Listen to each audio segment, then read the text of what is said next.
I'm Robert Cavuto, and today on Sonic Perspectives, I'm speaking with singer-songwriter Sebastian Bach for his new solo album, Child Within the Man, that comes out May 10th. Sebastian, welcome. Thank you so much for taking the time today. Thank you, Robert. Great to talk to you. Yes, I was just reminiscing I was looking some things up. I saw Skid Row in 1988 at the Cat Club. That was my first Oh, time. no, you did not. I swear to God. I was only 15 years old. Well, you weren't old enough to get in. No, I'm kidding. I was well old. Well, I remember playing a cat club and there was not more than 20 people in the room. So that's No, the pretty time I saw it rare. was packed, man. It was insane. You Well, guys were maybe fun. we played there more than one. Yes, oh yeah, we did play there more than once. I'm thinking of the first time. Okay. Well, the very first time I played the Cat Club in New York, I played it with Madam X, believe Yes. it or not. Yep. And I was 15. Yeah, And this I was, was not old enough to get in. oh, that's so funny.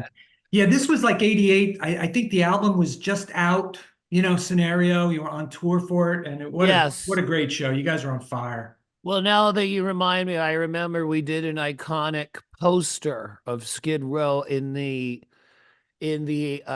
alleyway next to the Cat Club that had all of the Skid Row tonight at the Cat Club. Like the whole Yes. wall was covered in that. It was a horizontal poster by released by Funky Posters, and it was very huge poster of us that was out. And I turned around and I grabbed half of the wall of those gig posters, Skid Row at the Cat Club, Mhm. and ripped them off the side of the wall, and they were all like hard like glue. Yes. And guess what, Robert? What? I still have that. That's awesome. That is I awesome. I still have the wall of Skid Row tonight at the Cat Club posters. And thank you for reminding me of that. You should post that. That would be awesome to see. Yeah, well, I will someday. Yeah. And I used to run into you in the village a lot by accident, crossing the street in St. Mark's, like in the middle of the night. Wow, that's crazy. Yeah.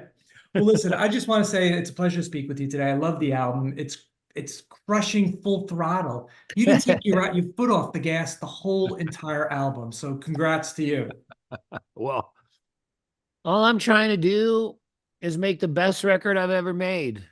I And when believe in it. you listen to the first record, Skid Row and Slave to the Grind and Angel Down and I, kicking and screaming, all these records I put out, I have no intention of stopping or anything like that. Good. Like I love see the thing is with me, I love collecting vinyl records. I Yep. That's my hobby. It's my passion as a person. And it has been since I was 8 years old. I Mm. never threw out my vinyl. In fact, when my dad passed away, I got all of his vinyl. Like I love vinyl. So my record company, Reigning Phoenix Music, Mhm. let me make my ultimate vinyl that I love. I love this. Very cool. Very And cool.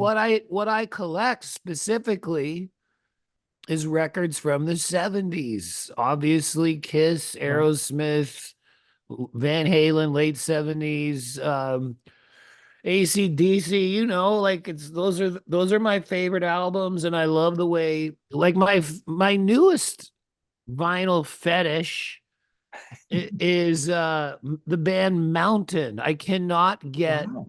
Nantucket Sleigh Ride and the Leslie West solo record, and I can't get those off my turntable, and that's one of the joys of collecting is that you can buy a stack of old records for $50. It's not like, Eddie Trunk, my good buddy, always says it's $60 a record. Nobody collects those. Nobody wants those. What they want is the first pressing from 71 so you can hear 71. We don't want to hear 2024. We I want to agree. hear 71. I agree. I agree. Yeah. So so that's my new one. But to get back to it, like the team that made this record are 100% on that team of making records that are of the caliber of albums that came out in the 70s. And it goes so far as to the album cover my father did in the year 78. Mhm. No AI on that mother trucker. No. And the album was produced by Elvis Baskett on a 1974 Neve console that Queen recorded records on. And then just to blow my own mind, the album, I think, sounds the way it does, and people are responding to it the way they are because the way Elvis produced it on his old one of a kind rare 74 Neve, then the album was mastered by Robert Ludwig. And I don't want to hog up this whole interview. Any vinyl collector in the world knows who the fuck Robert Ludwig is from Led Zeppelin 2. He's the guy that put too much bass on Led Zeppelin. That's who I want making my album. That's the guy I want.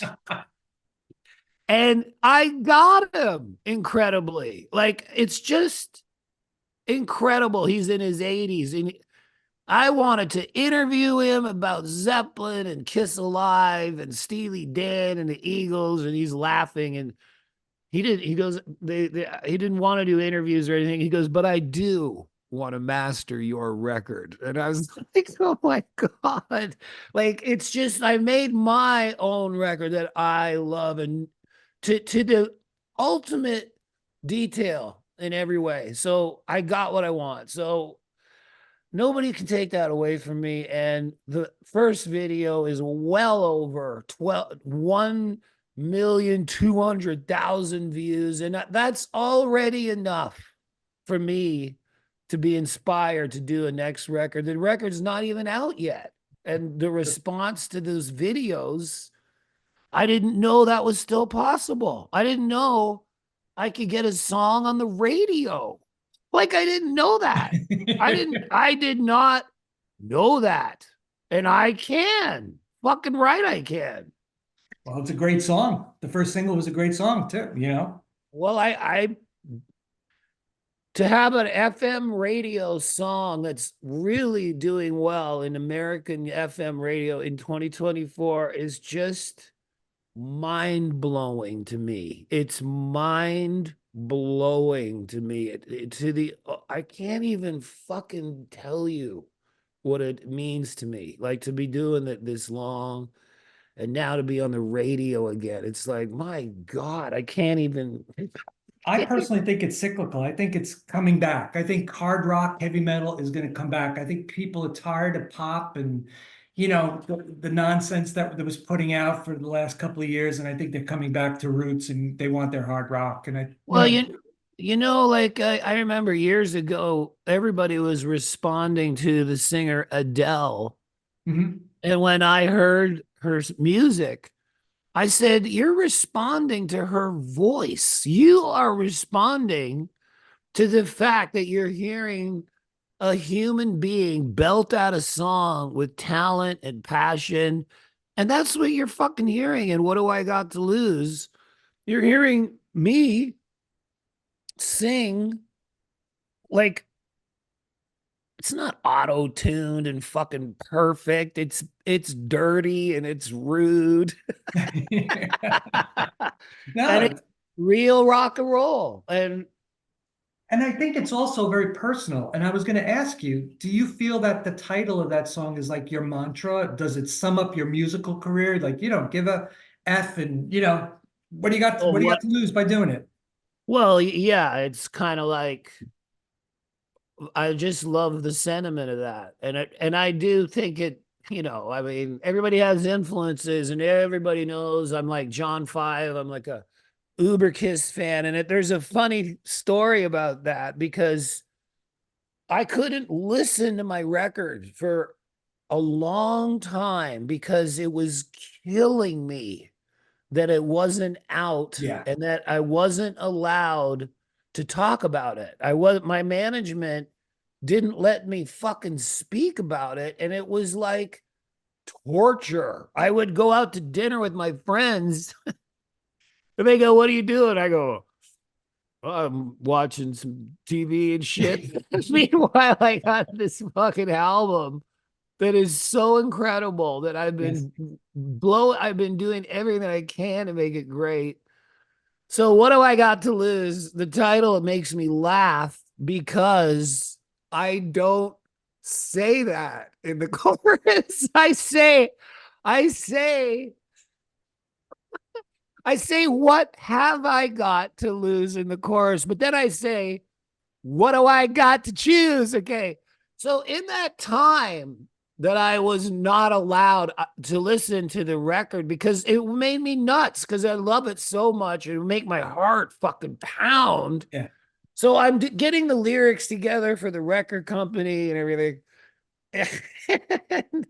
And I'm walking around the house and I'm going, that's got to be the first single. What do I got to lose? That's got to be and I think it harkens back to Kiss, got nothing to lose, got Right. nothing, the way it sounds. And everybody knows I love alliteration, like from supergroup Savage Animal, it rolls off the tongue.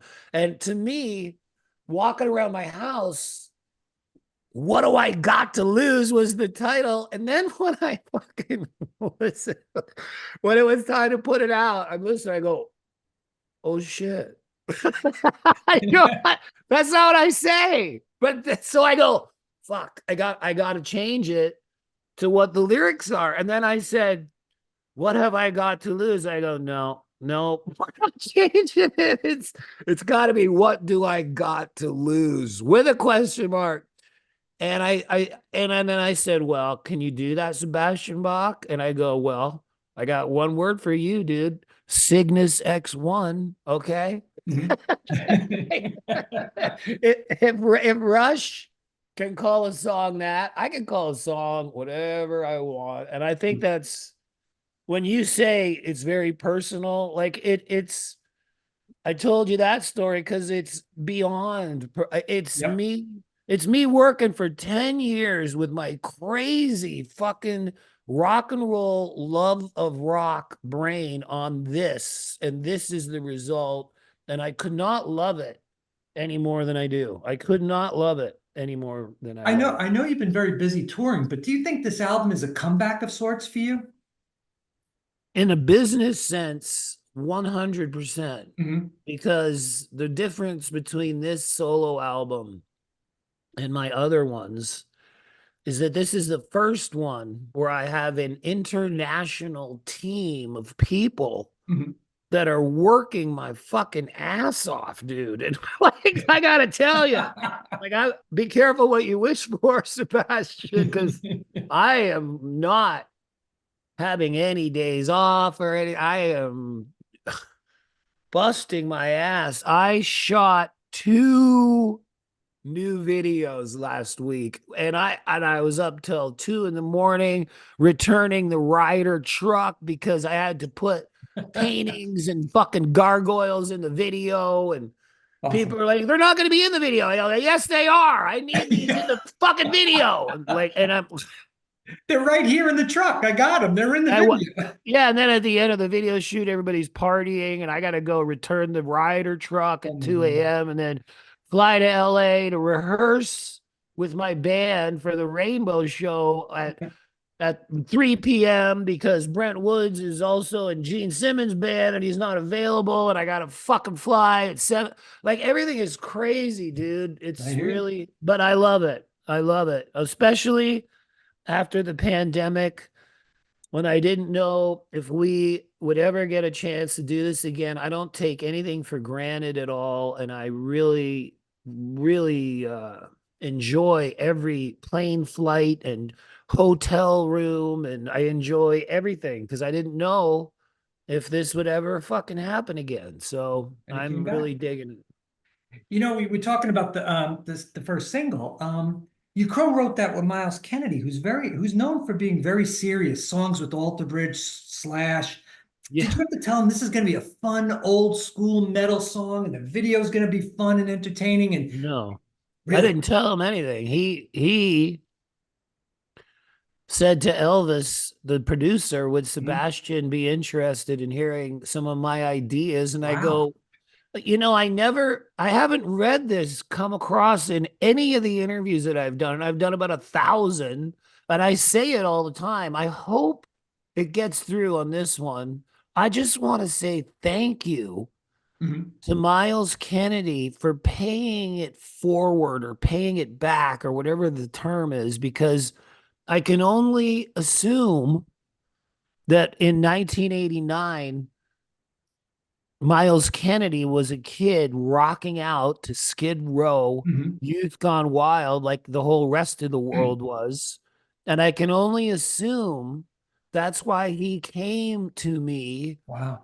with two ideas, because there's a ballad at the end of the album that we Yep. also co-wrote together.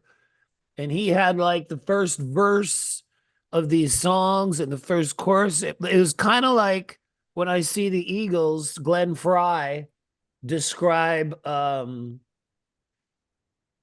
standing on a corner of Winslow, Arizona, such a fine sight to see. And Jackson Brown brought him that song and he finished it up. That's kind of what I did with these songs. They were like basically 25 seconds, and we made them into 3.5 minutes, and the ballad 4.5 minutes. Right.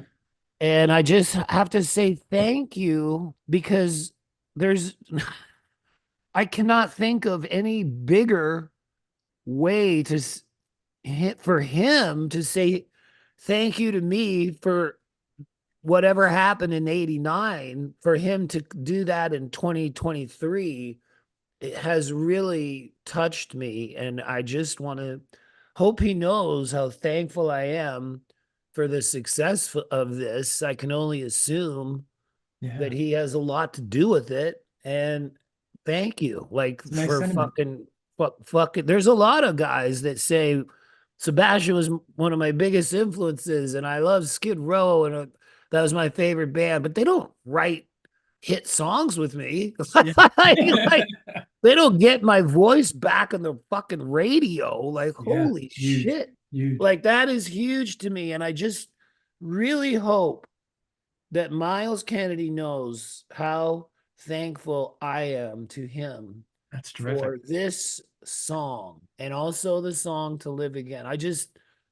It's a 10 out of 10, man. And I'm a son of a bitch trying to get shit the way I want and the way I like it. And me being proud of something, if I put my name on it, I am proud of it. And these two songs are just I just want him to know thank you That's from great. me. Yeah. You know, and you got John Five killing it on Freedom. And I knew instantly from when he uses that kill switch in the solo. I said, that's John Five. That is 100% John Five. And then I did some research and it was John Five. I was like, what a great song. Thank you, man. Well, this is my third record in a row Mhm. collaborating with John Five. The first song we did was called Tunnel Vision on the album Kicking and Screaming. Then we did Temptation on Give Him Hell. And now we've got Freedom on Child Within the Man. And, we're such rock and roll geeks.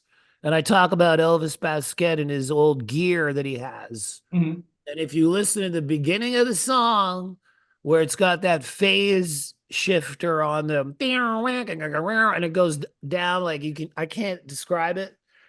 It's the very beginning of the song, Mhm. but it sounds exactly like something off Fair Warning from Van Halen. Yes. And Elvis Basquet starts laughing Oh, because God, that's so because good. Elvis produces Wolfgang, so Yes. he's with in the Van Halen camp. He starts laughing at me. He goes, "Oh yeah, it does sound like Fair Warning." He does. It goes, I go, "Yeah." He goes, "Well, you want to know why?" I go, "Why?" He goes, "Because this is Eddie Van Halen's fucking pedal that he used on Fair." warning, Wow. Sebastian. He had the real pedal? And I go, get him. I go, you're fucking killing me. And it's Eddie's pedal Oh on my that God. intro. That's So awesome. yeah, it does sound like fair warning because it's Edward. Oh, shit like that is just like that's why I do this. Like, Yep. yeah, that is fun and that is cool. And thank you, Elvis Basquet, for getting Edward Van Halen's guitar pedal on my fucking song. Thank you. There you go. You That's know, I've been listening to the album since Marcy sent it over, and I have to tell you, one of my favorite song as of right now, and it's been this for a while, is Hard Darkness. I wow. I love when you sing from the beginning of the verse to the high register scream to the lowness on the bridges. I love your vocal quality on it. What can you tell me about the creation of that song? Well, I could tell you a lot, but then I don't want to give everything away. Like if you have a personal meaning to it, but the title, we were all trapped in our houses Mhm. for who knows how long. For me, it seemed like 2 years. I try not to think about it. But I was lucky enough that I was trapped. My house was like 3.5 acres in Thousand Oaks, California, in fucking paradise. So I could walk around my grounds, you know what I mean? So, The campus, so I mean, the estate. I didn't have much to complain about being trapped with my wife in the forest. I was all right. But everybody went crazy. Like I was all right first month, first 2 months. Month 8, month 9, I was not fucking all right at all. Like I was forgetting who I was, and that's when the Eddie Trunk show became so important to me because I would put it on and I would remember who the fuck I was. Like I swear to God, I'm not exaggerating. I'd be Yep. like, I like, oh yeah, right, like so. To make a long story even longer, Devin Bronson he just crushes me with riffs and ideas, and I'm just like, are you fucking kidding me? Because I heard that riff, and it reminded me of something off like a fight record by Halford. Like that's Mhm. what it. And I was like, well, we're definitely doing this. And so I'm trying to think up lyrics, and I couldn't think up anything. And so I was drinking a lot of wine in the pandemic, and I took a bottle of wine out onto my grounds, out into a path in the woods. And it was like 4 in the morning, and it was pitch black. And I was looking up at the fucking moon. And it says by the light of the moon. And I just wrote about where I was and what I was doing. That's And I awesome. was in a hard darkness by the light of the moon, drinking fucking wine by myself in the woods. And that's that song. And that's all I'm gonna say. Because it is about something, but I don't want to I tell have to you go back. tell you I any more. love hearing the insights because I love going back and hearing and then applying it to the song, which is Well, terrific. that can you can if what I just told you, picture that. Picture I me will. like a fucking werewolf and with a bottle of red wine in the woods trying to get out of this hard darkness by the light of the moon. And it sounds like that, which I love. Like, because you can feel that where I was right. That's where I wrote it, staring at the moon. And that's what I try to do as a songwriter is we talk about Halford, and one thing I always loved about Priest is that to me, Rob Halford's words always matched the way the song sounded. Like a Yes. song like Desert Plains or Solar Angels. Like Desert Plains sounds like he's riding a fucking bike on the desert plains. I And agree. then Takes you in there Solar visually. Angels sounds like aliens coming down to rock. And Beyond the Realms of Death, one of my personal favorites too. Perfect. Same thing. It sound, and that's what I aim for in a song like Hard Darkness. It Very visual. sounds like hard darkness to me. Yeah. I know you're a huge Kiss fan. You were at the last show. Were you at the first show at Madison Square Garden too, or just the No, second show? just the last. Did you get a golden ticket? Yes, I did. Who'd you have to kill to get the golden ticket? Doc McGee walked up to me after the show at the after party and handed it to me, and I gave him a hug, and him and Scott's wife and daughter, they all could not have treated me and my wife any better. Doc was my good buddy at that last Yeah, show, and also his wife Wendy. It was like a family affair, and right. Shannon and Nick Simmons and Sophie. I was just hanging with all of them. It was very emotional. That was it. It was a great. I was at the I was at the December 1st show. So, and we didn't have a ticket. I had to buy mine, but I did eventually get one. I bought it off Kiss Online. They were selling it. So I'm glad you Wow. got one. Nobody Yeah. handed me mine. Well, I couldn't miss that. And it Yeah. was my wife, and I was right in the middle of promoting my new song and everything. And I wouldn't have gone probably, but my wife called Doc and she said, Wow. can we go? And he goes, yeah. And I go, well, fuck, man. There's no way I'm missing that. Did you see John? Did you know John Five was going to be there too, or was that just a happy coincidence? Well, I knew from John Five's Instagram website he'd probably be there, but I didn't think he'd miss it either. But no, I did not, and I bumped into him at the end of That's the pretty night. cool. Yeah.